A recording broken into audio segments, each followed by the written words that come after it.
미국 의회에서 북핵 문제에 대한 강경 대응 요구가 커지고 있습니다. 제재 완화는 북한의 핵 미사일 시설 폐기가 아니라 영구적인 불능화 조치를 취해야 가능하다는 지적과 함께 유류 공급 차단 등 완전한 대북 금수 조치가 필요하다는 주장도 나왔습니다. 이조은 기자가 보도합니다. 상원 외교위원회 동아태소 위원장인 코리 가드너 의원은 북한은 핵미사일 시설 폐기만으론 제재 완화를 얻을 수 없다고 밝혔습니다.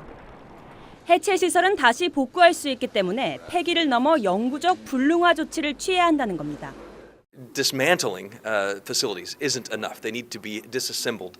You can tell by the recent dismantlement of a satellite facility where they're actually able to put it back together that that's not disabling. 가드너 의원은 또 지난해 2월 이후 미국의 제재 부과 속도 둔화와 최근 트럼프 대통령의 제재 취소 지시로 인한 혼선을 지적하면서 오바마 정부 시절 대북 정책인 전략적 인내로 후퇴할 가능성에 강한 우려를 표했습니다. 이어 오히려 지금은 대북 제재를 강화해야 할 때라며 북한의 지속적인 제재 회피를 막기 위해 유류 공급 차단 등 완전한 대북 금수 조치를 단행해야 한다고 주장했습니다.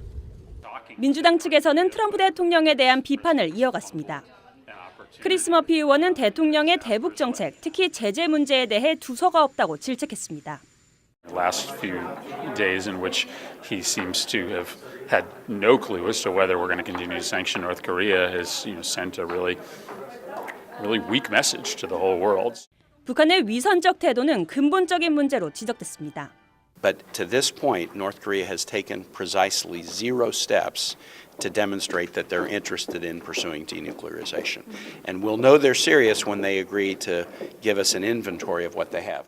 이런 가운데 2차 미북 정상회담 합의 결렬 이후 미한 공조와 미한일 삼각공조의 중요성이 다시 강조되고 있습니다. 가드너 의원은 특히 한국이 미국과 같은 선상에서 같은 말을 하고 일본과의 공조 또한 중요함을 인식해야 한다고 강조했습니다. VOA 뉴스 이조은입니다.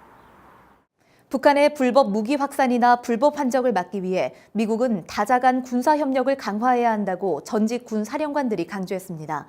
또 비핵화 협상 초기에 대규모 군사 훈련을 중단한 것은 잘못된 선택이었다고 지적했습니다. 김칸희 기자입니다. 워싱턴 DC 허드슨 연구소가 아시안의 미국 동맹을 주제로 연 토론회에서 월터 샤프 전 주한미군 사령관은 북한의 불법 활동을 막기 위한 다자간 군사 협력을 강조했습니다. 세계 최대 다국적 연합훈련인 환태평양 연합군사훈련을 통해 영내 국가들 간의 협력을 강화하면서 북한의 무기 수출과 불법 환적을 적극 감시해야 한다는 것입니다. Watching how things are moving around the world to make sure that you don't get proliferation out of North Korea. Trying to watch where are North Korean ships and are they trying to break sanctions by doing ship-to-ship type of transfer. 북한의 비핵화는 오로지 제재와 군사적 대북 억지력으로만 이뤄질 수 있다는 지적도 나왔습니다.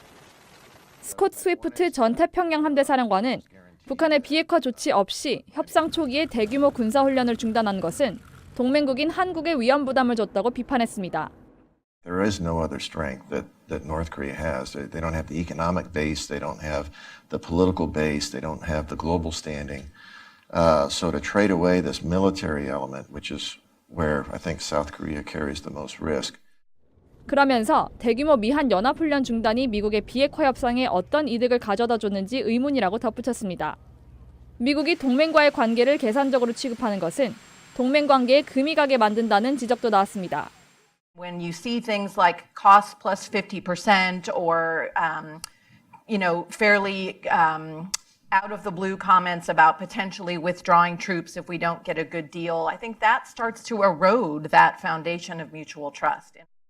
이들은 특히 미국은 북한 협상에서 동맹국인 한국과 일본을 배제해서는 안 된다면서 미한일 3국 공조 강화를 거듭 강조했습니다. VOA 뉴스 김칸입니다.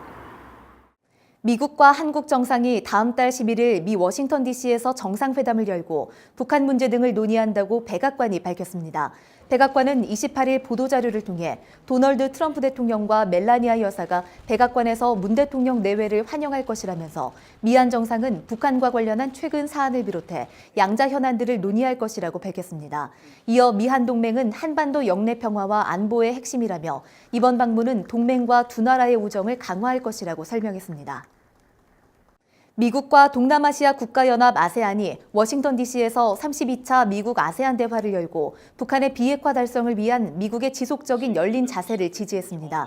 국무부는 28일 보도자료를 통해 패트릭 머피 국무부 동아태 부차관보와 통판 사완펫 라오스 외무부 차관이 회의를 주재했으며 참석자들은 최근 2차 미북 정상회담을 환영하면서 최종적이고 완전히 검증된 북한의 비핵화 달성을 위한 미국의 외교적 자세를 지지했다고 밝혔습니다. 또 모든 관련 유엔 안보리 결의에 대한 일관되고 완전한 이행과 집행의 중요성을 인식했다고 설명했습니다. 한국의 국가정보원은 스페인 주재 북한 대사관 침입 사건을 주도했다고 주장하는 반북한 단체 자유조선에 대해 실체가 있는 조직으로 파악하고 있다고 밝혔습니다. 국정원은 29일 한국국회 정보위원회에서 관련 질문을 받고 이같이 밝힌 뒤 자유조선은 네트워크 조직이라고 답했다고 한국 언론들이 보도했습니다. 2017년 암살된 김정남의 장남 김한소를 보호하는 것으로 알려진 자유조선은 자체 홈페이지를 통해 북한 김씨 일가 세습을 끊어버릴